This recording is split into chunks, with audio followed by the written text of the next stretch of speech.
The first thing the Crown Prince did after ascending the throne was to execute my entire family. I cried until my tears ran dry, shouting my grievances at the execution ground. This is what you owe the peony. My Sioux family had been loyal for generations, yet we died because of a maid who climbed into the royal bed. Only my archenemy held my head and vomited a mouthful of blood. That day, he pointed his sword at the imperial city, like a vengeful ghost demanding a life. Then he took poison and ended his own life. When I opened my eyes again, I had returned to the day I was betrothed to the Crown Prince. The peony still climbed onto his bed as usual. This time, I threw myself directly into the arms of my archenemy, the Regent. Come, let's go watch a good show. Hello, everyone. Welcome to my channel. Subscribe us to read wonderful stories every day. Now the story begins. On the day the Sioux family was executed to the last member, it even snowed in the June sky. My father, who had been loyal to the royal family for half his life, was beheaded with a single stroke of the blade. Then came my mother, my elder brother, my younger sister. When it was my turn, Pei Jing personally took up the blade, his eyes filled with hatred. I screamed at him, "Why is that? I simply can't figure it out. After we got married, if not exactly a model couple, we at least treated each other with respect, all along. Our Sioux family has dedicated the entire clan's efforts to help him ascend to the imperial throne, yet he repaid kindness with enmity, accusing us of treason and demanding the execution of over 300 members of the entire clan." My heart ached so much I could hardly breathe, my hands rattling loudly in the wooden kang. Why on earth? Pei Jing. Pei Jing's eyes were bloodshot, like a devil crawling out from the underworld. I have never wronged him.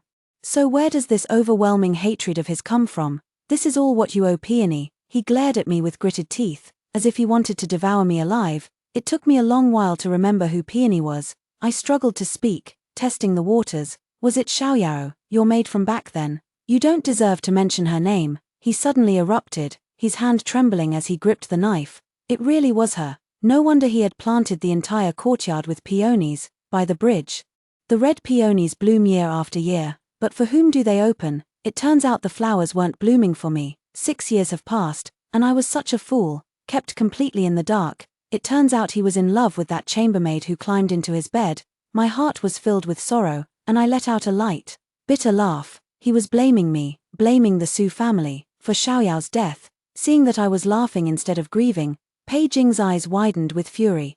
In the blink of an eye, his blade fell, and blood splattered 3 feet high. My eyes widened, death refusing to close them. Perhaps heaven took pity, for when I opened my eyes again, I had returned to the day of my engagement to the Crown Prince. The hall before me was adorned with lanterns and decorations, filled with guests. Fortunately, my engagement with Pei Jing hasn't been finalized yet. There's still time to change things.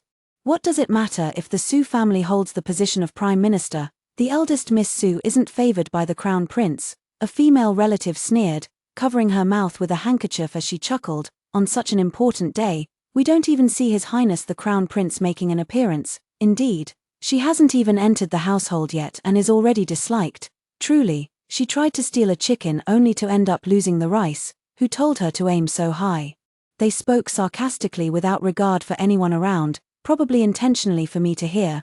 Baozhu was about to step forward to argue, but I stopped her. Pei Jing couldn't possibly show up now. He should be drinking and chatting with Xiaoyao at this moment. In my previous life, he was nowhere to be found, and I searched everywhere for him, only to discover that he had been drugged with an aphrodisiac by Peony in the guest room. If I hadn't arrived in time, I would have witnessed a live intimate scene. Don't worry, miss. His Highness must have been held up by something. If he didn't truly care for you, why would he have agreed to marry you as the Crown Princess? Hearing Baozhu say this, I couldn't help but scoff. Silly girl. Besides genuine affection, there's also the power and status of my Sioux family. Baozhu, I'm fine. Don't bother with the gossip from those chatterboxes. Our Sioux family is like a big tree that catches the wind. Everyone wants to take a swing at us. Baozhu still wanted to say something, but I shook my head and pulled her, turning to leave. As I turned, my eyes met Pei Nangui's. Greetings, 9th Imperial Uncle. I curtsied in salute. In my previous life, I never realized that beneath his confrontational gaze, there was also a hint of concern. I always thought Pei Nangui disliked me, always wearing a cold and stern expression whenever he spoke to me. It was either to mock or to ridicule, but who would have known that after I died wrongfully accused, only he, my archenemy, collected the corpses of my entire clan. Holding my head, he wept uncontrollably, his trembling hands closing my eyes, even vomiting a mouthful of blood. I abandoned my usual cold and hostile demeanor, grinning cheekily as I approached him. What a coincidence, running into you here, Ninth Imperial Uncle. Enemies cross paths. He let out a light snort from his nose.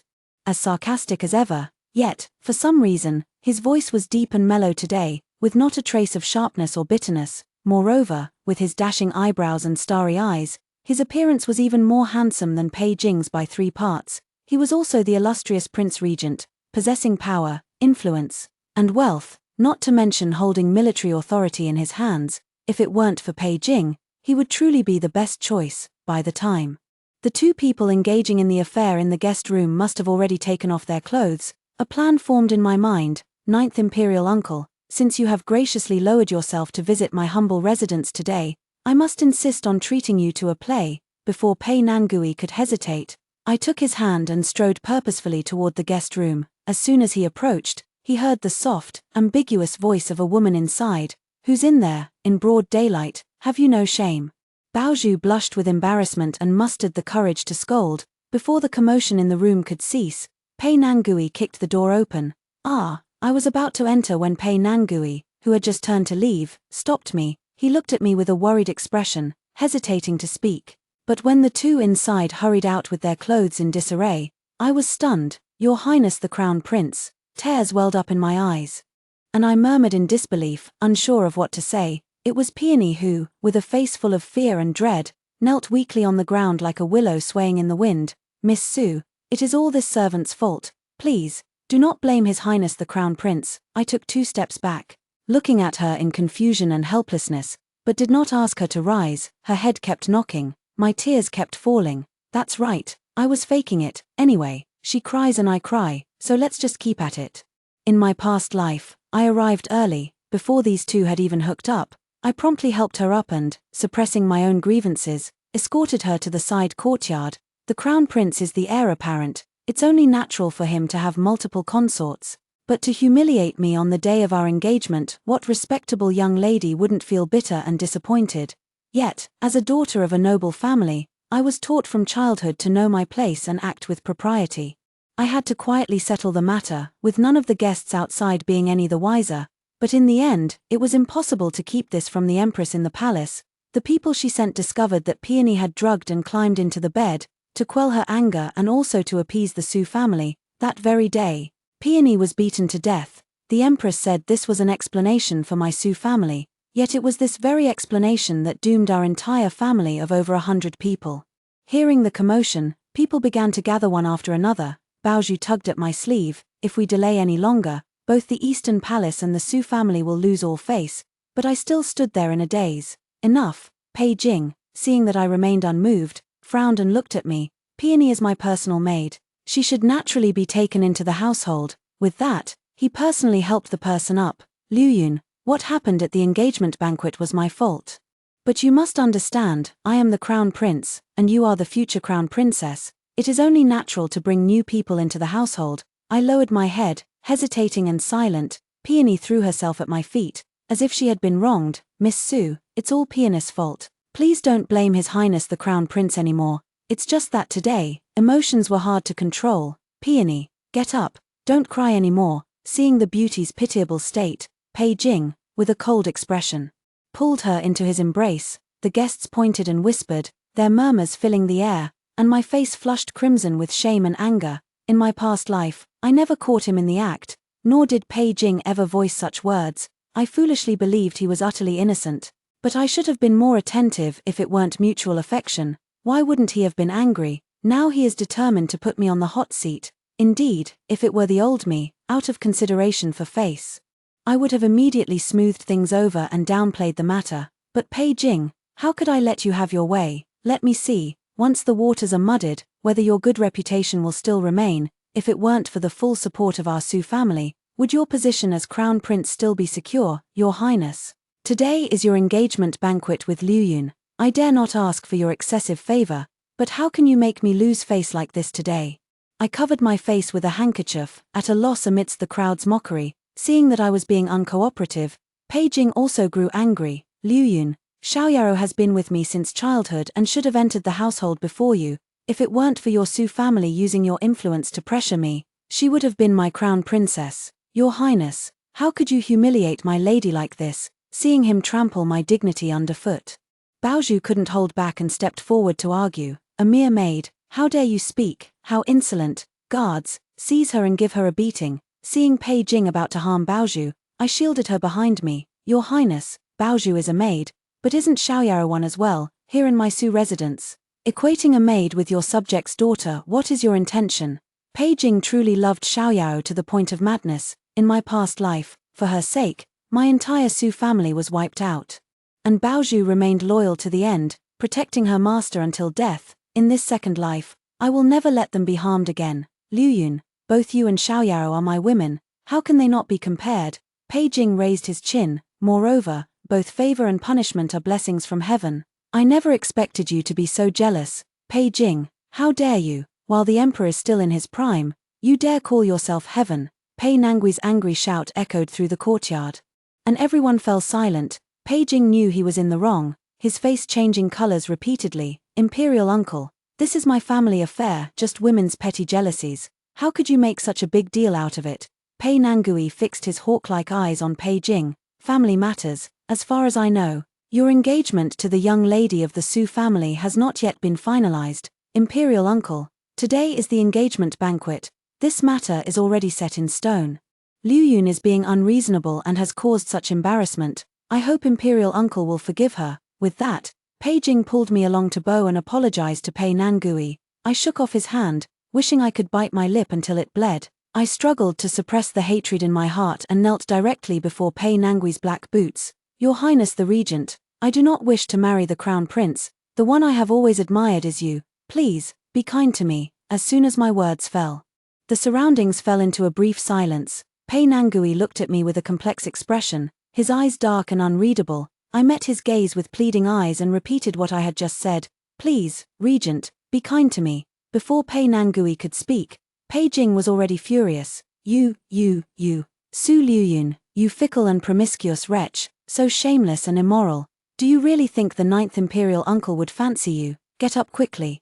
I'll consider your youth and inexperience and not hold it against you. You are still the Crown Princess. But today, Peony has done nothing wrong. Since things have come to this, I will make her my consort. I could hardly believe my ears. The man I loved with all my heart in my past life was actually like this. Pei Nangui's expression was indifferent, yet he kicked Pei Jing right in the chest. How dare you, in broad daylight, in front of everyone, you slander the virtue of a noble lady. Engage in lewd acts with a maid, and still have the audacity to speak so arrogantly. It seems to me you've grown too comfortable with your easy life. You truly have no sense of propriety. Yes, truly no sense of propriety, no matter the reason. Pei Nangui was determined to protect my dignity today. My father is the current Prime Minister. How many brilliant strategies has he contributed to the court? My brother has just returned triumphantly from battle, having defended the northern frontier for the court. Our Su family has been loyal and virtuous for generations, with talents emerging one after another in our clan. Today, the Crown Prince came to my Su residence and, in front of all the civil and military officials, deliberately embarrassed and insulted me. Even if it was to appease the hearts of the veteran ministers, the Crown Prince had to take this kick today. Amid the commotion, my father and mother had already rushed over upon hearing the news. Seeing me kneeling, my mother quickly pulled me up and shielded me in her arms. This old minister pays his respects to His Highness the Regent and His Highness the Crown Prince. Father bowed respectfully, gritted his teeth, and continued, my daughter is untalented and unworthy of such a position. In my humble opinion, the marriage should be called off. Seeing this, the servants in the mansion also smiled apologetically and dispersed the guests. Pei Jing's face turned pale then red, but he dared not speak recklessly again. He left in a huff, taking the peony with him. Seeing that the matter was settled, Pei Nangui was about to bid farewell to his father and leave. Your Highness the Regent, every word Liu Yun said came from the heart. I called out to him softly, and his back stiffened slightly. Father covered my mouth and dragged me away. There's no chance for us. Give up on this idea. If you do not wish to marry the Crown Prince, that is also fine. I will find a way to appeal to the Emperor on your behalf. When the time comes, His Majesty will surely arrange a good marriage for you. I strained my neck. following Pei Nangui's receding figure until it disappeared from sight. As soon as this happened, I became the laughingstock of the entire capital. The eldest daughter of the Su family was cast aside by the one from the Eastern Palace. Once again, shamelessly trying to climb up to the regent, Baozhu was anxiously pacing around the courtyard, while I leisurely brewed tea with mountain spring water, quietly savoring the aroma. "Miss, you are not yet married. Your reputation must not be ruined." Seeing that I remained unmoved, Baozhu stamped her foot in frustration. I shook my head with a light laugh. "What's there to fear? Just wait and see.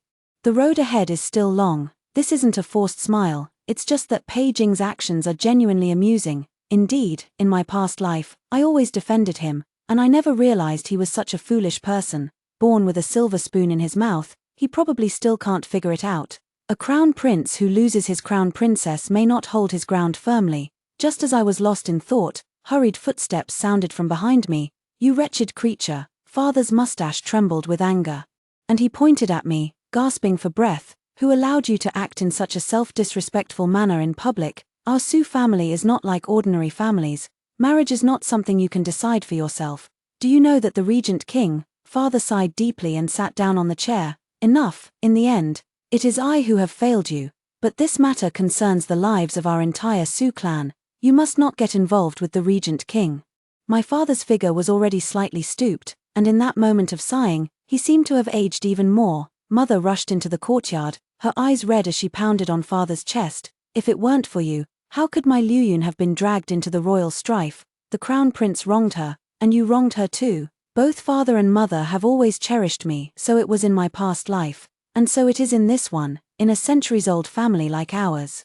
Which young lady could ever escape such a fate? In my past life, I was too submissive to fate. From a young age, I knew I was destined to become the crown princess, and then the empress. No matter who the crown prince was, perhaps I would have loved him. But that's not how it is. When water reaches a dead end, it becomes a waterfall. When a person reaches a dead end, they are reborn. I have already died once. Why would I care about fate, or compromise with fate, even if not for myself? The hundreds of people in the Su family are worth fighting for. Liuyun, that regent holds immense power and harbors wicked ambitions. His Majesty is deeply wary of him. You must not. Father picked up the teacup and took a big gulp, earnestly advising me. "But father, it's true that His Majesty is wary, and it's also true that Pei Nangui holds immense power. But the one with the wolfish ambition was never him. In the past life, on the path to supporting Pei Jing, only Pei Nangui remained loyal and never wavered. When my Su family was executed to the last member, it was Pei Nangui who, with deep loyalty and righteousness, buried the wronged and loyal souls. Who would have thought that his path to regicide was not for power or profit, but for me? Father, I cannot betray him. Pei Jing broke faith first, so why should our Su family cling to this crooked tree? The crown prince is not as capable as the regent, since the virtuous should rule. What is wrong with that? As soon as I finished speaking, my father's slap landed squarely on my face. Nonsense. I stiffened my neck and met his gaze. He remained silent for a long moment before finally letting out a deep sigh, turned his back, and walked away. The news of the emperor and empress summoning me to the palace arrived soon after. I was not the least bit surprised. I dressed in my finest attire to enter the palace for the audience, conducting myself with grace and propriety. Liuyun. My dear, oh my, you are so full of life. This little face of yours has truly captured my heart. The empress warmly took my hand and slipped a flawless, vibrant green jade bracelet onto my wrist. She is Pei Jing's biological mother, and I understand what she means. Seeing that I remained unmoved, her nanny soon presented treasures that flowed like water before me. The most astonishing was a perfectly round and plump Eastern pearl. Liuyun, after all, you are to become my daughter-in-law. This pearl will eventually be worn on your head sooner or later. She solemnly placed the pearl into my hand. I knew it was a promise made to our Su family. The Eastern pearl, which only the empress was permitted to wear, was the bargaining chip she offered in exchange. I waved my hands in panic and feigned ignorance of its deeper meaning. Your Majesty, I dare not overstep my bounds. The empress's benevolent smile remained unchanged as she simply urged me to rise and partake of tea and pastries. Yet, those who emerge victorious from the depths of the palace are never truly kind-hearted. Just as I was at a loss for how to respond, Pei Jing rushed in anxiously. Su Liuyun, you've come after all. His eyes were filled with disdain, as if he had anticipated it. I advise you to know your limits. As long as you treat Xiaoyaro well, the position of crown princess will still be yours." Seeing the situation turning sour, the empress had no choice but to scold him. "Jinga, has that seductress cast a spell on you? How could you speak to Liu Yun like this?" But it was like playing the lute to a cow. Her words fell on deaf ears and only made things worse. Pei Jingding couldn't stand to see his darling looked down upon. Not daring to speak disrespectfully to the empress, he turned his spearhead toward me. "Su Liuyun, don't think that just because you're the legitimate daughter of the Su family, you can be jealous and domineering. Did you speak ill of Xiaoyaro in front of my mother again? Just like in the previous life, this coward." He couldn't do anything to the empress, so he indiscriminately blamed all the mistakes on me, and that old fox of an empress has always been evasive about such matters. She wouldn't stand up to speak for me, and was only too happy to use me as her shield. With tears welling in my eyes, I knelt on the ground. "Your Majesty, His Highness truly has no interest in your humble subject, and besides, he and Lady Xiaoyaro are deeply in love. I both envy them and cannot bear to take away someone else's beloved." The empress spoke evasively, "But I would no longer foolishly act as her pawn. In this lifetime, I look forward to the mother and son turning against each other." Hearing me say this, the empress clenched the prayer beads in her hand in anger. What kind of mutual affection? How could a mere maid be worthy? Pei Jing was furious, but he dared not talk back to his mother, the empress. He shot me a fierce glare before turning and leaving. After leaving the empress's palace, I understood the situation even more clearly. If I were to marry Pei Jing in this life, the outcome would be no different.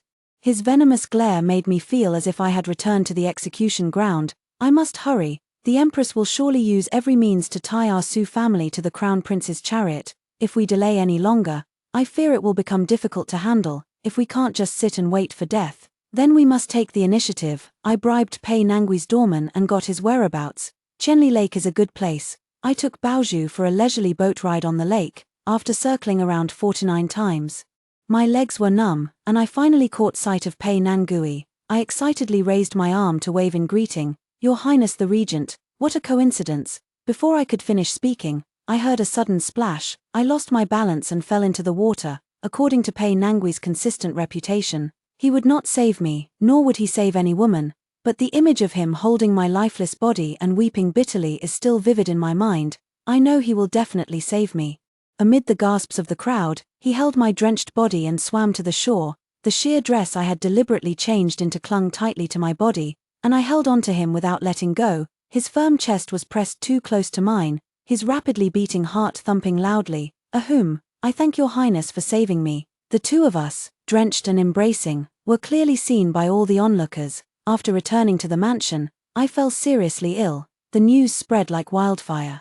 Known to everyone, of course, I spent quite a bit of silver on this. Dragging my sick and weak body, I voluntarily knelt in the ancestral hall. "Father, it is your daughter's unfilialness, but now he has ruined my purity. If I cannot marry him, I have no choice but to die." Father was so frightened that he waved his hands repeatedly. "TSK, TSK, TSK, your father won't send you to your death, even if it means resigning and returning to the countryside. I will risk my old face to make this marriage happen for you. Father, please do not blame your daughter. I did this only to secure a way out for the Su family. Even after you threatened to resign from your court position, the Emperor still did not consent to this marriage. It's clear how much of this was due to caution, and how much was the Empress's doing. I just didn't expect the Empress would stoop so low as to have Pei Jing personally seek me out."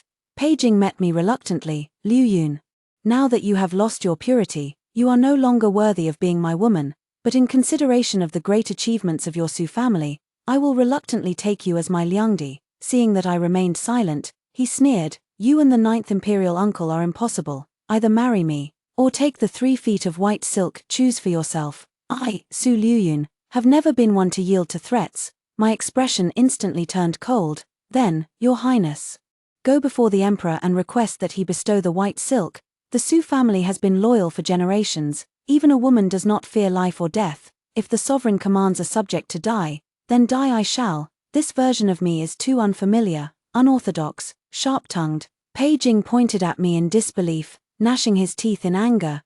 You, very well, you don't know what's good for you, then we'll just wait and see." I understood clearly that this fire wasn't burning fiercely enough yet. If I don't push him further, Pei Nangui will probably remain unmoved. "Pei Jing, you better not disappoint me. You must make the emperor bestow upon me the 3-foot white silk, soon. Everyone in the capital knew that the emperor intended to bestow the white silk, sending me to my demise. I don't know how many people have laughed at me, and some soft-hearted ones have pitied me for being born noble yet destined for hardship. Father was so anxious he was pacing around, asking me over and over, did the crown prince say it himself? Absolutely true. I am the only daughter in the family, and my father once said I was his pearl. The crown prince's harsh words finally broke my father's heart. Meanwhile, the news also reached Pei Nangui's ears. Late at night, just as I had fallen asleep, I heard noises on the roof. In the darkness, a figure appeared in my chamber. It was me, it was Pei Nangui. Do you know what it means to marry me? His voice was cool yet pleasant, as smooth as the moonlight tonight. What exactly are you trying to achieve, going to such lengths? I rose and wrapped my arms around him from behind. Since I had already thrown shame to the wind, I might as well go all the way. I want to marry you. Pei Nangui, I want to be your princess consort. My hand brushed against his abdomen, and his body stiffened, his breath catching in his throat. I don't care what you're after, but once you enter my household, I suggest you behave yourself. His voice was a bit hoarse, and in the quiet, there was the sound of his Adam's apple moving up and down. I'm just into you as a person. I like you, Pei Nangui. I really do like you, arguing with you, throwing tantrums at you, deliberately being at odds with you. Which of these things could a noble prince or a highborn lady ever do? These marks are all signs of affection, all surging love. In our past life, we realized it too late. Pei Nangui, let's not miss it again in this life. Alright, I walked up to him, stood on tiptoe, and pressed my lips to his thin, lightly pursed ones, as if a faint candle had been lit. His breath turned rough. His large hand gripping me tightly, unable to restrain his passion, he responded to me domineeringly, invading me. Only when my lips had gone numb did he steady his breath and release me. Wait for me, I will marry you. I smiled knowingly, mission accomplished. Who knows what methods the all-powerful regent used, but he finally forced the emperor to grant us a marriage decree. Pei Jing was stripped of his position as crown prince due to his repeated improper words and actions. The ambitious empress must have thoroughly coached Pei Jing behind the scenes. This time, he actually had the audacity to pay another visit. Liu Yun, I can give you one last chance. If you refuse to be a consort, then so be it. You can be the crown princess. Be sensible and don't make a fuss. This time, it wasn't me who had to deal with it. Pei Nangui emerged from behind the screen with a dark expression. Pei Jing, you are utterly insolent. The emperor has bestowed this marriage, and Liu Yun is my princess consort. You ought to address her as princess consort and show her the respect due to an elder. Pei Jing's face turned ashen as he glared at me with resentment. I let out a light laugh. It's fine. How could an elder stoop to bickering with a junior? Pei Jing threw down a sentence. Don't you regret it? How could I possibly be the one to regret? An unfavored prince has no easy life. Pei Jing, enjoy it slowly. Soon, I was married into the mansion with a grand, lavish dowry, brought in with great fanfare by Pei Nangui. On the night of the grand wedding, everything was finally settled. I could finally breathe a sigh of relief and take a good look at the person before me. He had been drinking, his face slightly flushed, with long, slender brows and eyes, his picturesque features now tinged with a bewitching charm. He looked different from the pale, gaunt man I remembered, the one who had taken poison for love, but I prefer him as he is now, in the prime of his life, full of vigor and spirit, a whole night of intimate passion. My body is marked everywhere by his exploration. As he whispered intimately in my ear, he told me, Liu Yun, I have loved you, for a very, very long time. I know it all. Unlike the joyous atmosphere in the prince's mansion, the situation in the former court has become ambiguous and delicate due to the abolition of the crown prince. When a wall is about to collapse, everyone gives it a push. Even if I no longer intervene, Pei Jing probably has no hope left. There are plenty of princes in the palace, and Pei Nangui is still in his prime. Father's favor has long since tilted toward Pei Nangui. The palace is full of those with cunning methods. For a time, the court and the harem were in turmoil. Like ink being stirred, the position of the crown prince remains vacant, and 2 princes have now emerged as contenders. I quietly sent someone to inquire. Although the 5th prince is of humble birth, he is intelligent and kind-hearted, and has now gathered considerable strength. The 8th prince had always been outstanding. If not for Pei Jing's status as the legitimate son, he would have had the best chance. What was even more shocking was that, in an attempt to secure a slim opportunity for Pei Jing, the empress actually sought out a sorcerer from the southern borderlands. intending to cast a curse on the emperor, caught in the act. The empress finally fell from her high position. She was stripped of her title as empress and confined to the cold palace. His family behind him was implicated, with some executed and others exiled. Seeing that Pei Jing was completely without hope, even the palace servants lost their good graces. He finally tasted hardship, and blamed all the faults on the peony. When I secretly went to see him, he was pressing Peony's head down, slapping her face again and again. "You wretched woman, if it weren't for you, Su Luyun would have been my crown princess. If it weren't for your shamelessness, seducing me, how could I have lost my position as the crown prince?"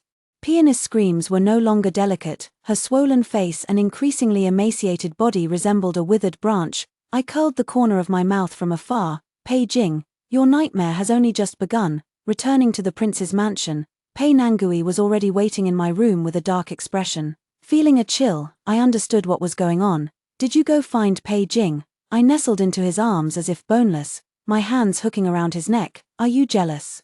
His face flushed slightly, and he swallowed hard. "Don't be silly, it's broad daylight." I cooed at him in a soft voice. "My lord, I just want to see how miserable this arrogant prince looks after his fall from grace." Pei Nangui pinched the soft flesh at my waist, his expression softening a little. "You are not allowed to go there ever again." After a long while, he finally lowered his gaze and spoke, his voice tinged with melancholy. "Luyun, do you wish to become the empress, Anan?" "It's not that I must become the empress, it's just, I hesitate to speak, only because I fear a foolish ruler like Pei Jing. I have already witnessed a world that walks in darkness. They are in desperate need of a lamplighter, someone to illuminate the sky. If you wish, Luyun, I will contend for it." The emperor's health is deteriorating day by day. Counting the days, the time of the emperor's passing is near. When the tragic news arrived from the palace, Pei Nangui was not present. The emperor passed away quietly before he could designate a crown prince. "A storm is coming." I calmly instructed everyone in the household to pour the kerosene I had prepared in advance onto the courtyard walls.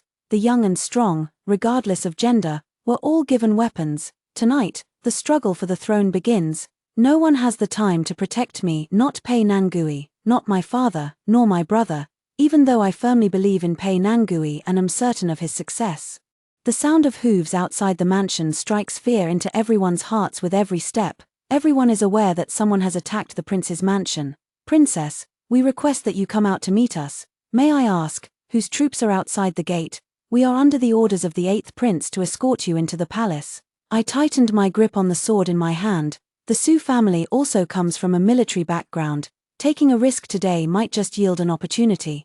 Seeing that I remained motionless, they had no choice but to try courtesy before resorting to force. As the sound of the door being rammed echoed, the kerosene was completely ignited. Amid the flames, the face of Pei Nangui flashed through my mind, along with my father, my mother, my brother. "I want to survive, I want to see them again." The clashing of weapons echoed all around, and the entire royal mansion was locked in a fierce battle. "Hold on, the prince will surely come to rescue us." I shouted loudly to the crowd. Hearing the prince's name, everyone felt as if they had taken a calming pill, and their hands gripping the knives grew even steadier. "Pei Nangui, please come back soon. I am waiting for you. The sky is about to light up." Just as the prince's mansion was about to give way, I heard Pei Nangui's voice. "Luyun, I'm back." Tears welled up in my eyes. He had won. I personally went to open the mansion gate to welcome my husband. The moment the door opened, we held each other tightly. "Luyun, from now on, you shall be my empress." As the sky gradually brightened, the scattered stars, each and every one, shone with light. When I saw Pei Jing again, I was already the empress. Pei Nangui said, "Luyun, Laro Wu, and Laro Ba. I am willing to spare them all, but Pei Jing I do not wish to let him live. My man is actually a petty one. Yet my heart is filled with sweetness. I adore his pettiness." When he was sent to his death, Pei Nangui took me to see him. He was disheveled and foul-smelling, lunging at the prison bars like a rabid dog when he saw us. "Luyun, save me. I've already beaten that bitch Xiaoyao to death." "Luyun, I had a dream. In the dream you were my queen. You should have been my queen. Please. I regret it. You love me. Save me." "Okay." I looked down at him from above. In the previous life, he slaughtered my entire family for the peony, and now he has personally killed her. Seeing that I remained unmoved, he turned his gaze to Pei Nangui. "Imperial uncle, you have already ascended the throne and declared yourself emperor. Why can't you just spare my life? I beg you, Imperial uncle, Even if I have to be your dog, just let me live." He knelt on the ground, knocking his head until it bled.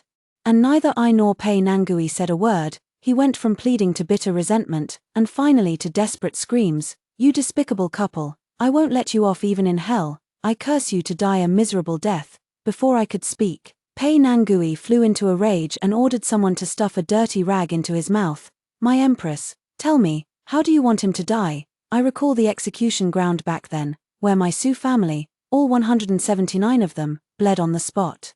"Then let him pay it back before he goes. 179 cuts, not a single one less. No, wait, there's also Pei Nangui's share, 180 cuts. This is what he owes us." Winter has arrived, and the capital is blanketed in heavy snow. Pei Nangui is an excellent emperor, with not a single flaw in his handling of state affairs. Yet, the memorials impeaching him from the previous court still flow in like a ceaseless stream. He lay in my Phoenix Palace, eyes closed, listening as I read the contents of the memorials. Another one urging you to open the imperial harem and take consorts. This one too, and still another. Pei Nangui's brows were knitted with impatience as he spoke lazily, worrying about things that don't concern you. I felt somewhat anxious and couldn't help but advise him. "Your Majesty, perhaps you should select a few concubines. With such a vast harem, having only me as your consort does feel rather lonely and dull." He pulled me into his arms. "With me by your side, how could you feel lonely, Liu Yun? I had a dream. In it, you were still the empress, but not mine. I was terrified. That's why I asked you then, did you want to become the empress? As for killing Pei Jing, it wasn't entirely out of jealousy, but more out of hatred. Because in the dream, he killed you. So, Liu Yun, don't push me toward others anymore. In this lifetime, I don't seek imperial power, it's all for you." My nose tingled with emotion, and my heart ached as I looked at his weary face. Yes, how he longed for freedom, how carefree and unrestrained he was. If it weren't for necessity, how could one be willing to spend a lifetime confined to a dragon throne? Over the past 6 months, the 5th prince, despite his humble origins, has been diligent and quite capable in his duties. I summoned him to the Phoenix Palace for a final assessment, now that your Majesty has just straightened out the court affairs. Everything is in need of revival, and the national treasury is empty. What do you think about increasing taxes? He knelt before the hall, his voice neither humble nor arrogant. "Your Highness, it must not be done. The harvest has been poor this year. If we impose heavy taxes and miscellaneous levies, the people will suffer unbearably. Since you say it must not be done, and the national treasury is short of silver, what do you suggest we do?" My voice grew increasingly stern. Forcing him to lower his head before me, he remained silent for a long while before finally speaking. "Your Majesty, if that is the case, I am willing to volunteer to lead the troops into battle, to reclaim the 3 border cities that were once ceded, which might resolve this urgent crisis." Perfect. His heart was with the people, and he would rather step into the fray himself, with grand ambitions and lofty aspirations, never forgetting the lost territories once held. Perhaps it is time for Pei Nangui and me to leave. 6 months later, Pei Nangui abdicated the throne on grounds of illness, passing the crown to the 5th prince. Each of us led the charge on a warhorse. "Liu Yun, once this battle is over, we will be free." "Yes, once this battle is over, we will be free." Later, Pei Nangui and I built a house at the foot of the southern mountain. Occasionally, wandering poets would say we lived a life of picking chrysanthemums by the eastern hedge. I gave birth to a daughter and named her Pei Qianling. Let others chase wealth and status, why not playfully live 1,000 years? Pei Nanshan said she is as mischievous and lively as I am. He said he had watched me grow up slowly, and it annoyed him whenever I pretended to be quiet. He couldn't bear to see me wrapped in the cocoon of worldly rules, so he provoked me, teased me. He wanted to see me stomp and rage. He said that was vibrant. Now it's good. Our daughter is vibrant, radiant. Like the warm rising sun, I work with him from sunrise to sunset. Life is just as good without servants to wait on us, until we gaze into each other's eyes and pluck each other's white hairs, until white hairs cover our temples. In the years we cling to life, barely holding on. The 5th prince, oh no, the emperor, has sent someone. He wants to bring us, and Qianling, into the palace, to be well taken care of. We are old and do not wish to move. Qianling had no desire to enter the palace either. So one night, she left a letter and quietly embarked on her journey in the martial world. Pei Nangui and I thus leisurely counted the days, a love from a past life, a wish in this one, no regrets, full. The second story. I have been married to the crown prince for many years without bearing a child. Yet the maid by my side is showing a baby bump. On the day of his coronation, he said coldly, I can give you the position of empress, but Wen Yang must be the imperial consort. He forgot that the position of crown prince was given by me, reborn in this life. I turned around and led his archrival out of the cold palace. Her Highness says she's cold, quickly add more charcoal, but we have no charcoal left in our palace. Listening to the palace servants' conversation, my heart felt desolate. My name is Cao Lingi. Since I entered the palace as a child, I was appointed as the crown princess. Back when the crown prince had not yet been established, it can be said that during the late emperor's reign, the crown prince could be deposed, but the crown princess could never be. I was known to the world as destined to be a phoenix, lying on the bed. I watched the snowflakes fluttering outside, the branches weighed down by the snow, and sensed that my time was running out. Cough, cough, has His Majesty arrived yet? The senior palace maid, Chunxian, her eyes red, stepped forward to hold my hand and said with a sob, perhaps he will be here soon. Your Highness, you must hold on. I tightened my grip. Tell the truth. Chunxian avoided eye contact, lowering her head and whispering, His Majesty went to consort Wen first. I heard consort Wen had a miscarriage scare, but His Majesty came here soon after. The imperial heir is of utmost importance. It is only right that His Majesty went to see consort Wen first. Before the emperor arrived, consort Wen came first. Outside the door, the consort was followed by a crowd of palace attendants, dressed in embroidered court robes adorned with gold and jade ornaments, surpassing the rank of a consort. Such a grand display would make anyone who didn't know think she was the legitimate empress. When Yang could no longer suppress her ambition, Chunxian was shocked. Why is it you who came? Consort Wen cast a cold glance at Chunxian and said with displeasure, the servants in the empress's palace truly lack discipline. I wouldn't mind helping you teach them some manners. I leaned back against the soft cushion, my voice weak but my authority undiminished. Consort Wen, you have yet to pay your respects to me. Have you forgotten the etiquette you once learned in my presence? It was rather ironic consort Wen had climbed into the emperor's bed from my very quarters, once nothing more than a maid who served me. Consort Wen choked back her words and lowered herself into a respectful curtsy. After the bow, she said, Did your Majesty see clearly? After all, this is the last bow I will ever perform for you. She's wishing for my death, I smiled and said. I heard the noble consort suffered a miscarriage scare. Are you feeling better now? Noble consort Wen stroked her round belly and replied, Thanks to His Majesty's concern, of course I'm fine. Besides, this is my second child. Your Majesty, who has never given birth, might not understand the saying the first time is unfamiliar, the second time is familiar. But what you really want to ask about is His Majesty, isn't it? I covered my mouth with a silk handkerchief, coughing without answering, but my eyes dimmed slightly. Noble consort Wen took a few light steps forward and laughed. Originally, His Majesty said he would come to see the Empress, but the eldest princess was being mischievous, insisting on playing cat's cradle with her father. His Majesty, you know, dotes on children the most. I clenched the silk handkerchief, hiding the trace of crimson on it. Childlessness is the sorrow of my life. But my body was fundamentally damaged when I went into the water to save someone, leaving me unable to bear children. What's especially laughable is that I injured myself saving my sister-in-law, the Empress Dowager's daughter, the Emperor's own sister. Now, as my life is fading like a dying lamp, my sister-in-law has not once come to visit. Consort Wen struck my sore spot, tilting her chin up with the air of a victor, once a lowly maid who grovelled before me. She has now turned the tables and is flaunting her success. Why would the Empress Dowager favor such a demeanor? She even went so far as to suppress me while elevating Lady Wen, which is completely contrary to what she taught me. I sighed and dismissed everyone, then got straight to the point, asking the question I had never been able to understand in my life. Lady Wen, I have always served the Empress Dowager as if she were my own mother. Why is it that no matter what I do, she never likes me? As I spoke, my voice was intermittent, sustained only by this one breath. Noble consort Wen looked down at me, her gaze turning pitying. Cao Lingi, what does it matter if you were born with the fate of a phoenix? My eyelids felt heavy, my consciousness weighed down as if by 1,000 pounds. Before my last breath left me, I heard the answer clearly. I woke up from my sleep and found that I had been reborn, judging by the decor and furnishings in the room. It was a time before I had married the second prince. I was still 16 years old. The Empress Dowager was also once the plum consort. So, when Yang is actually the child of the plum consort and the emperor, in her quest for power, The plum consort resorted to swapping a cat for a prince. She gave birth to a daughter but replaced her with someone else's son, passing him off as the second prince. What audacity indeed.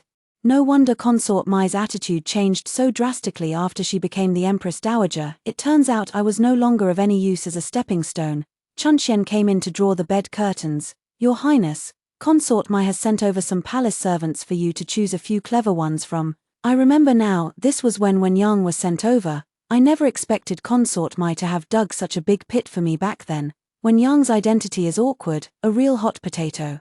By placing her by my side, my fae has tied me to them as if we're grasshoppers on the same string. The slightest misstep would make me an accomplice in confusing the royal bloodline, punishable by the extermination of 9 generations. The sun outside was blazing, and when Yang, dressed as a palace maid, knelt in the most conspicuous spot, sweat beading on her forehead. How come I never noticed before that Yang truly resembles my fae? I sat carelessly in the round-backed chair under the corridor, letting the palace maid paint my nails with balsam juice, and said with a lofty air, "This is a test of your composure. All of you, kneel properly." As soon as the words fell, everyone straightened their backs, including Yang. After tormenting Yang all afternoon, I still took her in as my palace maid, because I wanted Consort Mai to beg me to take Yang back when I first lost power. Consort Wen came to my palace to poach my people right in front of me. But I never expected that Mingxia would be the first to betray me. With her taking the lead, many others shamelessly stood up as well, leaving only little Li by my side. Consort Wen was as proud as a peacock in full display, and those palace servants were like the splendid feathers adorning her. That's right. The Empress was bedridden with illness, while the consort enjoyed exclusive favor.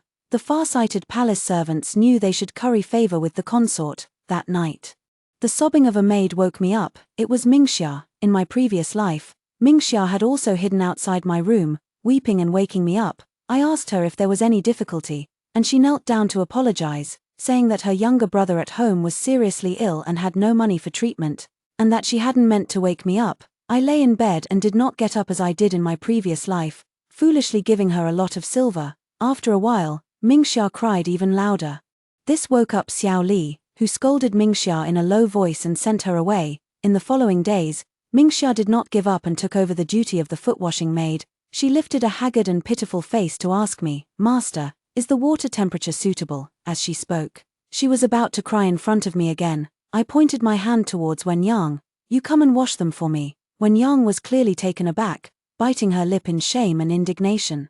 Chun Xian had a fiery temper and scolded loudly, "What, are you too good to wash your master's feet? If you can't do it, get out." I didn't. Yang reluctantly crouched down, slowly taking my foot from Mingxia's hands, tears pattering onto the back of my foot. From the day when Yang became a member of my palace, I had ordered Chun Xian to keep a close watch on her.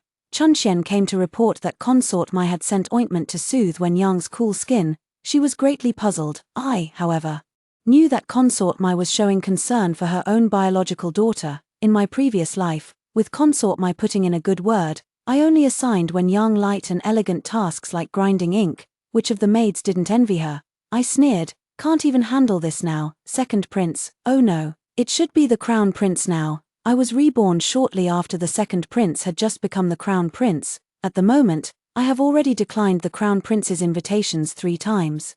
And today he came directly to my door. "Sister Lingy, what has been the matter with you lately? Didn't we agree before that I would teach you horseback riding? Yet you haven't come even when invited." As he spoke, he reached out to ruffle the top of my head. The crown prince showed no airs in front of me, and I once thought he was the most approachable big brother. Unfortunately, this gentleness was not exclusive to me. Since it wasn't meant for me alone, I'd rather not have it. I turned my head away and coldly reminded him, "There should be boundaries between men and women. Your Highness, please mind your manners." His movements noticeably paused as he awkwardly lowered his hand, yet he maintained a smile. "What's the matter? Who made you angry?" I remained silent. He added, "If I have inadvertently offended you, I offer my sincerest apologies. However, Her Majesty mentioned that you haven't visited in quite some time and haven't responded to her dinner invitations. After all, she is an elder. You mustn't act on a whim." "My apologies, Your Highness, but this is just how I am." As soon as the words left my mouth, Chun Xian poked me in the small of my back. The Crown Prince's expression turned stern as he stared at me for a long moment, then sighed helplessly and said with affection, Very well, it seems someone isn't interested in the newly arrived foals at the imperial stables either. I hummed softly, not responding. The Crown Prince made an excuse for himself. Forget it, the weather has been unpredictable lately, warm then cold, it's better not to leave the palace, lest you catch a chill. I recalled my previous life, confined to a sickbed, pleading in vain to see him one last time before death. While he was enjoying family happiness with the consort, I suppose he's finally learned what disappointment feels like. After angering the Crown Prince, Chunxian bombarded me with criticism, saying that such behavior was dangerous and detrimental to future harmony between the Emperor and Empress. I turned around and pulled her straight to Chongning Palace, using my actions to show her that I truly had no intention of continuing with the Crown Prince. I even intended to break off the engagement. Chongning Palace was actually the Cold Palace, inhabited only by the third prince. A discarded prince in the Cold Palace is still better than a switched heir. At least he is of royal blood and the only prince of suitable age besides the Crown Prince. The Chongning Palace is located in the most remote corner of the Imperial Palace, with overgrown and desolate gardens. Coincidentally, the third prince was being bullied by the seventh prince. The seventh prince ordered the third prince to crawl under his crotch. Logically, the seventh prince is only 9 years old, while the third prince is already 16 and should not be afraid. Unfortunately, the third prince's maternal family had fallen from grace, and without the emperor's favor, he naturally had no one to rely on. I drove the seventh prince away. No matter how arrogant the seventh prince was, he had to address me respectfully as Sister Cow in my presence. After the third prince expressed his thanks, I grabbed hold of his sleeve. He was tall, with strikingly handsome features. I asked, "Do you want to be emperor?" He immediately knelt and kowtowed, his voice trembling. "I have not offended Sister Cow. I beg you, Sister Cow, do not harm me." That reaction was far more intense than when he faced the seventh prince earlier. I saw how spineless he was and felt disappointed in my heart. Not long after, I heard that the seventh prince had fallen into the water and fallen ill. It seems evildoers are punished by heaven. Still, the third prince is, after all, the emperor's child, so I arranged for many things and additional servants to be provided for him. His Majesty is diligent in governance but neglects the harem, which is widely recognized as the mark of a good emperor. On 8 out of 10 occasions when I visited, he was reviewing memorials. Just as I stepped through the doorway and before I could perform the ceremonial greeting, the figure in the bright yellow robes on the throne waved to me. "Lingy, come here, there's a letter from your father and brother." My eyes lit up, and I lifted the hem of my skirt to hurry over, which made the emperor laugh heartily. After reading, I pouted my lips. "This is clearly a memorial reporting border affairs, yet your Majesty is deliberately teasing me." Even so, my fingers unconsciously traced the dried ink marks, as if I could imagine the red tassels and silver armor. The generals and their troops. The emperor sighed. "The borderlands are windy and bitterly cold. Your father and brothers are fine men defending our homeland. You are their treasured pearl, yet I have trapped you here. Do you resent me? My father and brothers have long been stationed at the frontier, ensuring our nation remains free from war. The emperor kept me in the palace to raise me personally, partly to keep my family in check, and partly out of genuine affection for me. After all, there is a debt owed. I understand His Majesty's guilt. As an emperor, the state is his priority, yet he is also a benevolent ruler, unable to bear the thought of causing harm. My presence can put the emperor at ease regarding his ministers, and that is the best arrangement possible." Lingy only feels fortunate and grateful. A strong general meeting a virtuous ruler is like a swift horse meeting its discerning master. My father and brother dedicated their hearts to protecting the land, and it was His Majesty who fulfilled their wishes. Upon hearing this, His Majesty patted my head and praised. "Good child." I pouted and muttered, "Wait until you hear what I have to say next, and you'll wish you could take back those words, good child." His Majesty let out a surprised "oh" and became intrigued. Am I really that stingy? I walked behind him and began massaging his shoulders, cautiously saying, "Your Majesty, may I not marry the Crown Prince?" His Majesty said with a stern face, "It's just childishness. The Crown Prince has done nothing wrong. How can he be deposed so easily?" "No, I was talking about breaking off the engagement. Why did he think I meant deposing the Crown Prince? This matter requires careful consideration, so I didn't bring it up again. His Majesty treats me with great kindness, and I also wish for him to live a longer life." I called the imperial physician to take the emperor's pulse. The emperor said he was in good health, and both the physician and I thought so too. I truly couldn't understand why, after the winter of my previous life, the emperor's health had taken such a sharp turn for the worse. although I didn't succeed in calling off the engagement, I pleaded with the emperor to postpone the matter of recalling Lin Youfu to court.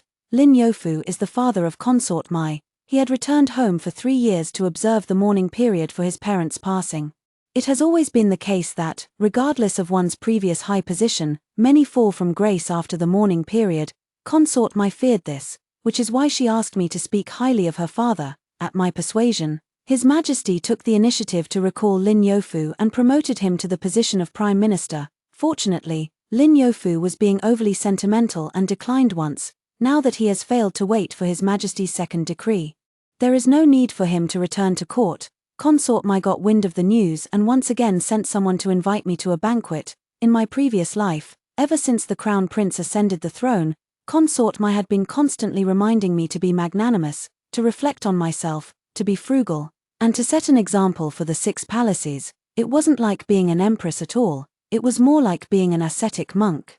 It took me a long time to realize that it was simply because the Empress Dowager disliked me, using high-sounding reasons to torment me. Even if I see through it, what can I do? His Majesty rules the world with benevolence and filial piety, and would never defy the Empress Dowager for my sake.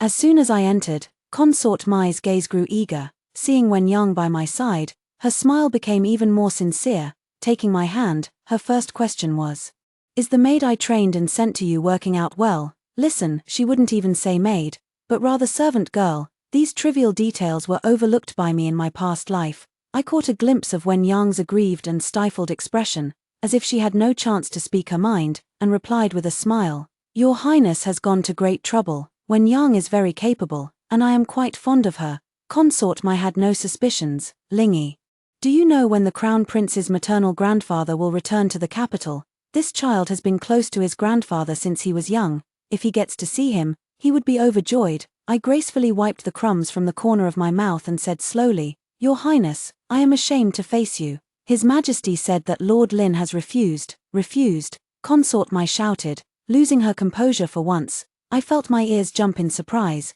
My face turned pale then flushed. Looking as if she had suffered a grievance but couldn't speak of it, she couldn't very well admit that Lin Youfu was putting on airs in front of His Majesty, so she could only tell me to wait until she persuaded him. I took a sip of tea, feeling quite pleased. Who knows what will happen in the future? I responded with feigned agreement. It was always Consort Mai who set traps for me. I glanced at Wen Yang and said to Consort Mai, "Why haven't I seen little Ayun lately? Has she grown taller again?" When it came to her youngest daughter, Consort Mai had nothing but praise, her words overflowing with adoration, occasionally mentioning a bit of mischief, yet even that was filled with affection. While playing along, I observed Wen Yang's expression and saw that she was indeed growing increasingly resentful. Indeed, both are daughters of the Consort Mai, both of royal bloodline, yet one is treated as a slave, the other as a treasure. Human nature is such that people do not worry about scarcity, but about inequality. If I remember correctly, at this banquet, my sister-in-law will fall into the water. In my previous life, after I rescued the little princess and returned to the palace, Wen Yang did not hesitate to hypocritically pledge her loyalty. Had I known this would happen, Your Highness should have taken me along. I am skilled in swimming, and with me by your side, Your Highness would not have been harmed. Since you're so eager to come, then come along. It was about time. So I took Consort Mai to the cold pond. The cold pond was planted with plum blossoms. At this time of year, all the plum blossoms in the world had withered, yet only those at Consort Mai's place were newly blooming. This was all the Crown Prince's filial devotion. Help! In the distance, there was a cry for help that sounded like the little princess. By the time we rushed to the shore, the little princess was bobbing up and down in the middle of the water. I said, "Wen Yang comes from a fishing village and is an excellent swimmer. Why aren't you saving her?" Yes, hurry and save Yuna." Consort Mai reacted a beat late to my words, staring blankly at Wen Yang, who, both are equally dear. This difficult choice lay before her. Consort Mai chose to avert her gaze, shouting anxiously, "Quick, save the little princess, hurry." Wen Yang, pushed by me, had no choice but to brace himself and dive into the water to rescue her. After rescuing the person, Consort Mai saw that the little princess was unharmed and then summoned the imperial physician to examine Wen Yang's health. After taking the pulse, the imperial physician concluded, "Cold has invaded the body, and I'm afraid it will be difficult to have children in the future." Exactly the same as my previous life. Consort Mai's eyes instantly reddened as she murmured, How could this be? Wen Yang couldn't accept this outcome, shaking off Consort Mai's hand and complaining. Now, are you satisfied, Your Highness? I scolded Wen Yang. You saved the princess and did Her Highness a great service. As a servant, this is your fortune. How dare you show such an attitude toward Her Highness? She bit her lip and remained silent. Consort Mai hurriedly soothed me. Forget it, I'm fine. Don't scold her anymore, I replied to Consort Mai. It is my fault for not disciplining her strictly. Your Highness often teaches me about women's virtues, and I have kept it in mind. After returning, I will reward and punish accordingly, so as not to trouble Your Highness. Consort Mai said urgently. No, I'm really not angry. Your Highness's magnanimity in not being angry is admirable. It's getting late, so I will take her back to reflect on her mistakes. Consort Mai held her forehead in frustration. Lingy.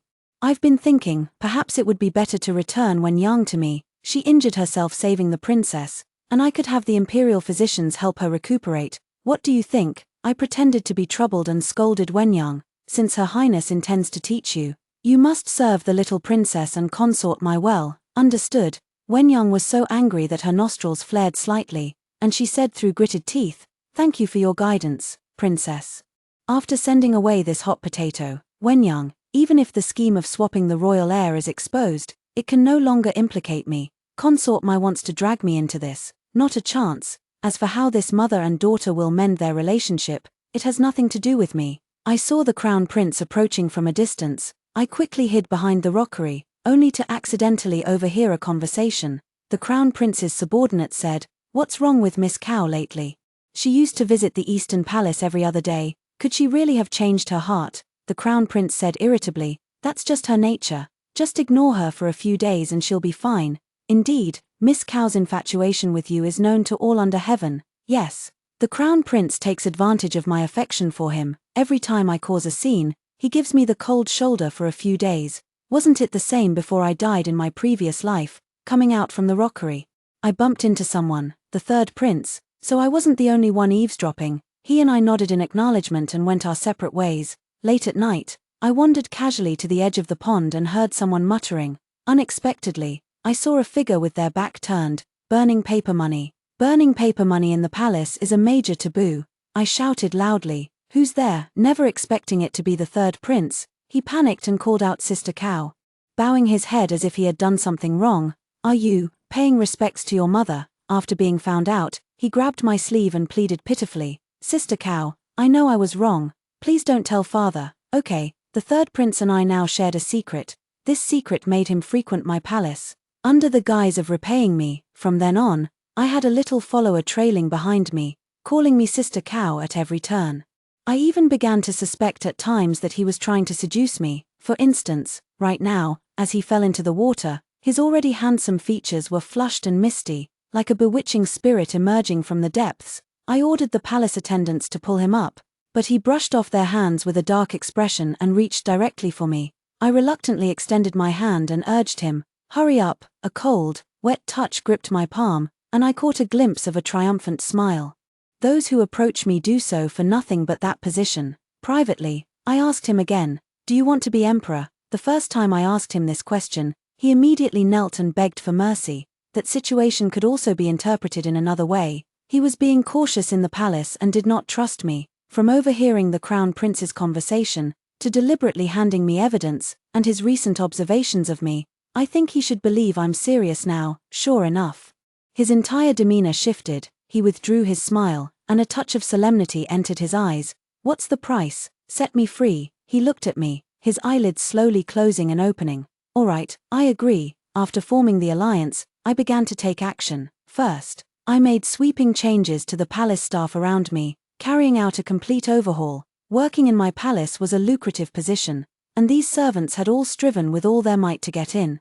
But I knew that after my grand wedding with the crown prince, following Consort Mai's teachings to practice frugality in every aspect, many of them had developed disloyal thoughts. I rewarded all the newly appointed palace servants with gold, with only one requirement, loyalty. The entire palace was filled with envy, and those who had been replaced regretted it deeply, yet they still had no idea where they went wrong. Mingxia requested an audience several times, but I avoided her each time. To those who are disloyal, I will never give a second chance. The ones I trust the most are still Chunxian and Xiaoshuanzi. For this reason, I gave them both valuable gifts, as a way to repay their unwavering loyalty in our past life. It can be said that the entire palace was filled with joy at this time. The person I had sent to spy on Wen Yang reported that the crown prince had been getting along very well with Wen Yang recently, and consort Mai seemed quite pleased to see it, of course. She was pleased to see it. Wen Yang was in poor health and had been at odds with consort Mai, only feeling better when she saw the crown prince. I've been competing with Wen Yang in secret for so long that I can almost guess what she's thinking. First, the crown prince has taken her position as the imperial heir, so she naturally believes that only by uniting with him can everything be set right. She should be the empress. Second, she and consort Mai see me as a stepping stone. Without me, there would be no crown prince. She dares not openly snatch him away, which must be frustrating for her, so secretly exchanging flirtatious glances with the crown prince probably gives her a sense of satisfaction. As for the crown prince, since in the previous life he and Wen Yang had child after child, he must be quite taken with her ways. Chunxian reminded me, Master, it's best not to quarrel with the crown prince, or else those seductive women might seize the opportunity.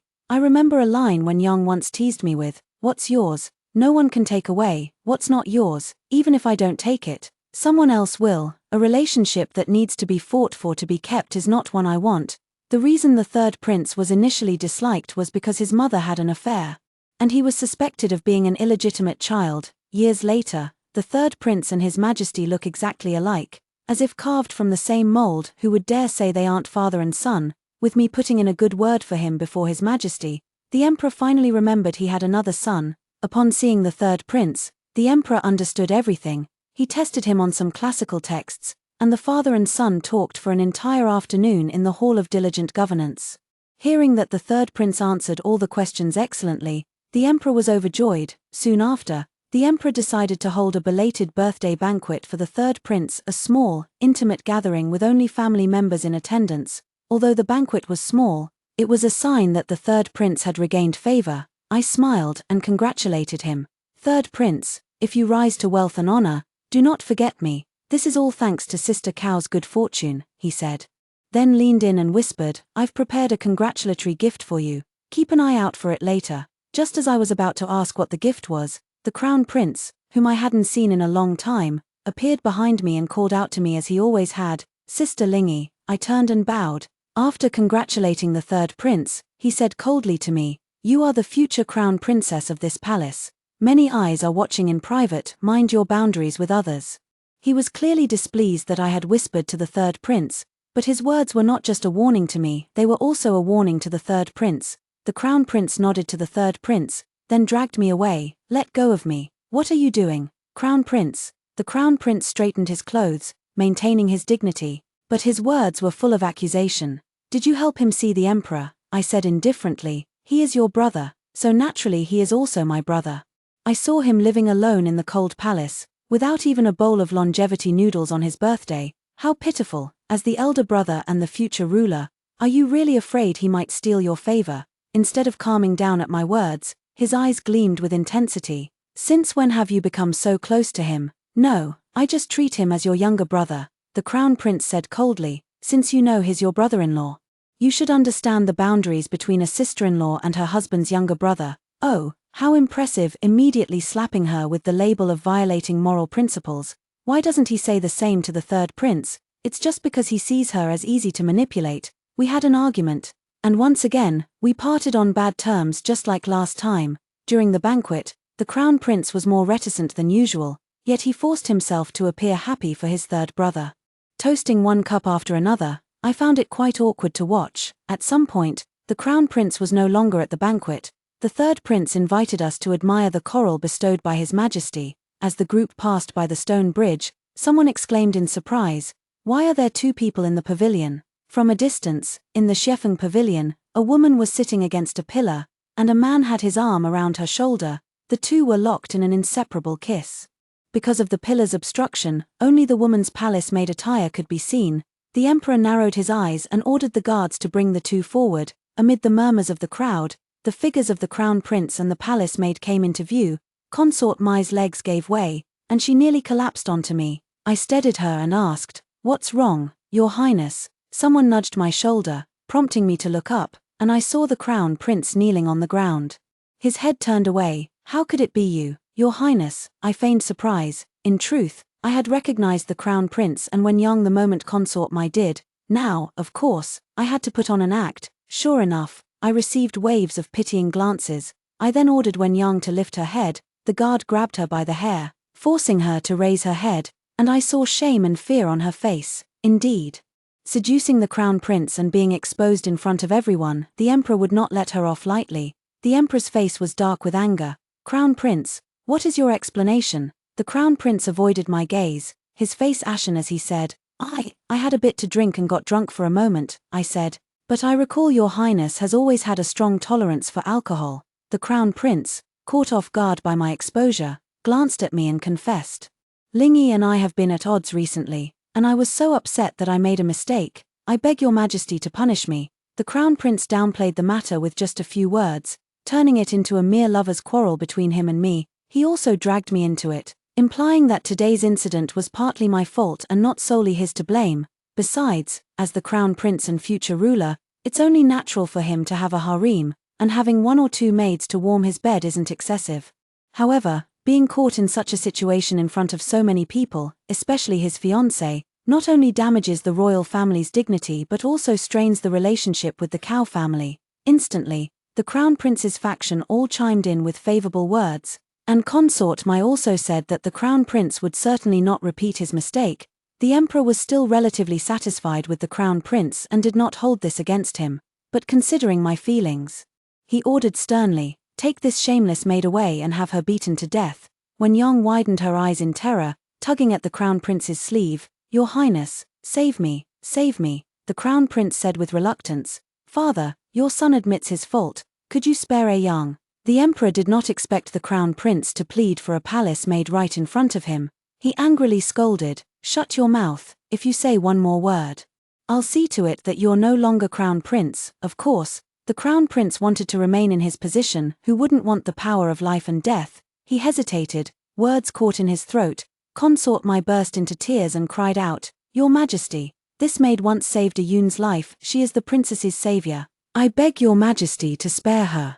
A Yun, say something, quick. I rolled my eyes inwardly. My sister-in-law had been spoiled since childhood. She wouldn't even remember a favor if I saved her life, let alone a mere maid. But the precious little princess stepped forward and said, she saved me. Mother has been teaching me these days to be kind to her and to repay kindness with gratitude. I remember her. Consort Mai breathed a sigh of relief, and Wen-yang did the same. Hearing this, I could only sneer coldly to myself. So that's how it is. Children always imitate the words and actions of adults. Although I saved her in my previous life, she showed no gratitude towards me. One can only imagine how Consort Mai raised her. I knew that once these words were spoken, Wen-yang would escape disaster. But never mind. I still have a use for her, Your Majesty, since she is a Yun's savior and also a palace maid personally trained by Consort Mai. Perhaps you could spare her. The Emperor glanced at me and suddenly asked, was that matter discussed in the Hall of Diligent Governance also because of this? It took me a moment to realize that His Majesty was referring to my unwillingness to marry the Crown Prince. I nodded honestly, yes. The Emperor sighed and finally made his decision. The lowly servant shall go to the laundry bureau, and the Crown Prince shall reflect on his actions. In the following days, the Crown Prince came to my door every day, trying to win my favor. He got wind from His Majesty that I had mentioned the matter of breaking off the engagement, which only goes to show how much His Majesty dotes on his son, but at least the Crown Prince finally understood that I was serious. He explained to me that he and Wen-yang had acted inappropriately because they were drunk, and he swore he wouldn't embarrass me again before our grand wedding. Indeed, the Crown Prince and I are about to be married. Listen. He only promised not to hit my face before the grand wedding. Perhaps because I've always been easy to appease, he thought that by lowering himself to explain like this, I would eventually take back my earlier angry words. Behind the scenes, he still went to visit Wen-yang and took care of things for her. It seems he has quite genuine feelings for Wen-yang. If he knew that Wen-yang was actually the child of Consort Mai and the Emperor, and that he was the imposter, would he still take such good care of her? On one hand, I refused to cooperate with the Imperial Wardrobe Bureau for measurements and fittings. On the other, I revealed the second prince's true origins to the third prince, telling him to keep a close watch on Wen-yang. She must not die. However, I underestimated the Crown Prince's nature, both sentimental and deeply affectionate. I never expected that, to make me marry him wholeheartedly, he would go to any lengths. I drank the sweet soup he sent and woke up in the Crown Prince's palace. The guards outside the door had fallen to the ground, and the third prince broke in, carrying me back to my own chamber. The third prince forged an imperial decree: first, to save me; second, to set a trap for the Crown Prince. He has everything arranged. The Crown Prince will overhear the truth about his origins at the gate of the Hall of Diligent Governance tonight. And he will mistakenly believe that His Majesty is investigating, when Yang has also been replaced by him, and everything is proceeding according to plan. He reassured me that it will all be over soon. I suddenly asked him, "Do you still remember what your mother looked like?" He gave a bitter smile. "She died right after I was born. How could I remember?" He paused, then added, "Even if I don't remember, I know she was the one who loved me most in this world." My eyes suddenly grew moist. Even though I couldn't see my parents and elder brother, I could imagine that on every full moon night, they would stand in the desolate desert, praying for peace across the land and wishing me safety and happiness from afar. I said, "You must remember your promise." He reluctantly drew out his tone. "Yes, I will grant Sister Cow her freedom. The greatest fear when playing chess against someone is losing your own composure. Losing composure leads to an overly aggressive mindset." The third prince brought me the news that Wen Yang had accidentally fallen into a well and drowned. This Wen Yang was not the real Wen Yang. The one who died was a double he had found. The double only needed to resemble him slightly, and after being soaked in water, his features were beyond recognition. Even the Crown Prince wouldn't be able to tell. I heard the real Wen Yang witnessed the entire incident and was so terrified he couldn't even eat. Lately, the atmosphere in the palace has been tense and uneasy, with the Crown Prince no longer coming to see her. She closed her eyes and pondered, "If I were the Crown Prince, what would I do upon learning I wasn't of royal blood?" The answer speaks for itself. It's time to have it out with His Majesty. This matter cannot be said by me, nor by the third prince. It can only be Wen Yang. Now, Wen Yang has only two paths before her: either wait for the Crown Prince to kill her to eliminate any future trouble, or take a gamble and acknowledge her father-daughter relationship with the Emperor. With all the groundwork laid before, she must have long grown tired of being a servant. Moreover, without Consort Mai's schemes, she will surely make plans for herself. Since the third prince was released from the cold palace, his maternal grandfather's family has also been reinstated to important positions. Wen Yang's case was handed over to the former court, and the emperor secretly summoned Wen Yang. As for the Crown Prince, despite my numerous refusals to cooperate, he still insisted on holding the wedding. Finally, the day arrived. I was tied up in the Eastern Palace, and the Crown Prince pinched my chin, saying, "No matter what, you are my empress." Our marriage was decreed by the late emperor. The late emperor. It seems he has made up his mind to ascend the throne today. What a ridiculous arranged marriage. The emperor has already informed me that he was well aware of the Crown Prince's actions and had made preparations, instructing me to cooperate with the Crown Prince and not let him harm me. I smiled, neither scolding him nor correcting him. The wedding procession shed their red robes, each one transforming into agile warriors. I watched as they protected the Crown Prince, cutting a path all the way to the Hall of Diligent Governance. Unstoppable, Your Majesty. And the eunuch stood at the door. Wen Yang hiding behind the eunuch, the Crown Prince caught sight of Wen Yang at once. "You're not dead." The woman who had once boasted to me in our past life about the Crown Prince's undying favor was now like a startled bird, waving her hands frantically. "Don't kill me, don't kill me." At that moment, the third prince arrived with his men, shouting loudly, "Your son has brought the capital guards to protect Your Majesty.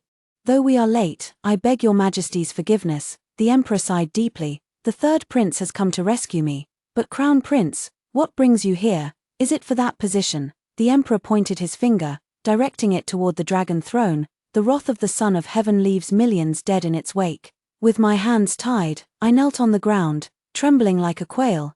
The Crown Prince is incapable of achieving anything.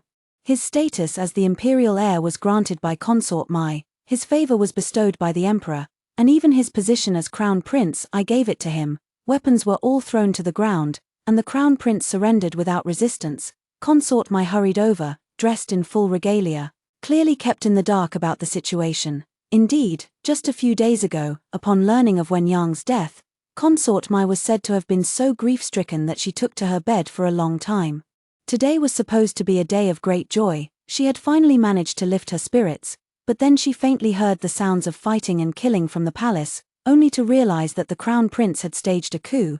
The third prince escorted a court physician forward and reported, "This man was also bribed by the crown prince, intending to poison you, indeed.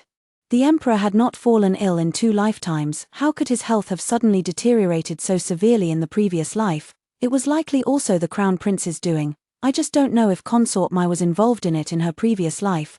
The emperor took the teacup and threw it at the crown prince's feet, angrily shouting, "He is not the crown prince, not my son." Upon hearing this, consort Mai's eyes rolled back, and she fainted dead away on the spot. When the dust settled, the crown prince and consort Mai were implicated along with their 9 clans, and they were to be executed in a few days.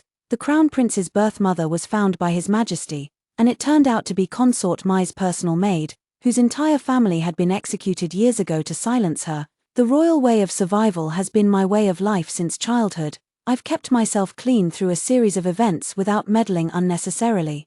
The third prince brought me cherry cheese. Once it was me who brought him food, now it's him," he said. "The deposed crown prince wants to see me." "I'm tired of this," I said impatiently. "You said the same thing last time, no meeting, no meeting." He said he would wait for you, no matter how long it takes. When I saw the deposed crown prince again, I felt a sense of disbelief. The memory of my radiant, dignified older brother had grown hazy, replaced by the disheveled, unkempt prisoner before me. "What do you want from me?" I asked, as cold and distant as ever. The deposed crown prince heard my voice, looked up, and a glimmer of light shone in his eyes. The chains clinked as he gripped the prison bars, his gaze dimming again. "You've come." He closed his eyes for a moment and said, "I never knew when your heart turned cold toward me, Lingy. I thought I had treated you well, except for the matter with Wen Yang." "Why?" My eyes stung as a tear rolled down my cheek. I spoke slowly. "When did my heart die? I can't quite remember. Perhaps it was when I swallowed down a table full of meals I'd prepared for you all by myself, or when your child threw away the sachet I embroidered for you, and you spoke with such indifference, or when you gave me that accusing look after falsely accusing me of pushing consort Wen, or maybe it was the way you defended the Empress Dowager without even asking for the truth." The deposed crown prince looked puzzled. "What child? What consort Wen? What Empress Dowager? None of these things ever happened. Lingy, what are you talking about?" I wiped away my tears and smiled. "The collapse between us began when you made Wen Yang your consort and had children with her, while I became infertile saving your sister. It ended when, on my deathbed, I begged to see my parents and elder brother one last time, but you were too busy pleasing your parents to come until I died. This was our past life, Your Majesty." The deposed crown prince remained dazed for a long time, muttering the words "past life." Outside the prison, the sunlight was dazzling, and a figure stood guarding the entrance. Behind me, the deposed crown prince suddenly asked, "Lingy, if I had never been a royal heir, would you have married me? Would we have been happy, right?" I halted in my steps. "But my destiny as a phoenix is unchangeable. You've forgotten. If he weren't a royal heir, there would have been no possibility for us." As I was about to disappear into the corridor, his voice faded away. "I'm sorry." I did not answer him again and walked out the door. The third prince's eyes sparkled when he saw me, a light that felt strangely familiar. It was as if I had seen it before in the eyes of the deposed crown prince. The next day, the deposed crown prince took his own life. I covered my eyes and wept for an entire day. Back then, I miscalculated one thing, that is, His Majesty would not pass away as he did in the previous life. In other words, getting the third prince to fulfill his promise is now a distant hope. As a result, I took my frustration out on him and often treated him coldly. Chunxian said, "Only you dare to bully the third prince. And it's only because he lets you. If you knew how terrified the seventh prince is of him, you'd know I'm telling the truth." After dragging on until this age, the emperor scolded me, "You're already 18. If you don't get married soon, your father and brother will blame me for raising you poorly." After scolding me, he turned to the third prince, "You're not young either. It's time to marry and pursue someone. Don't just follow around all day calling out sister, sister." The emperor imitated the third prince's way of speaking, making me both angry and amused. At the age of 20, I married the third prince. That night, he still called me Sister Cow, but he called me that all night long. In the second year of our marriage, I gave birth to a son, having lived 2 lives. Heaven knows how excited I am at this moment. On the 8th year of the grand wedding, His Majesty passed away. I was genuinely heartbroken. The emperor was a good ruler and a good father. Shortly after, Wen Yang also died. The haughty consort Wen gradually faded from my memory, leaving only a pitiful soul whose life was ruined by consort Mai.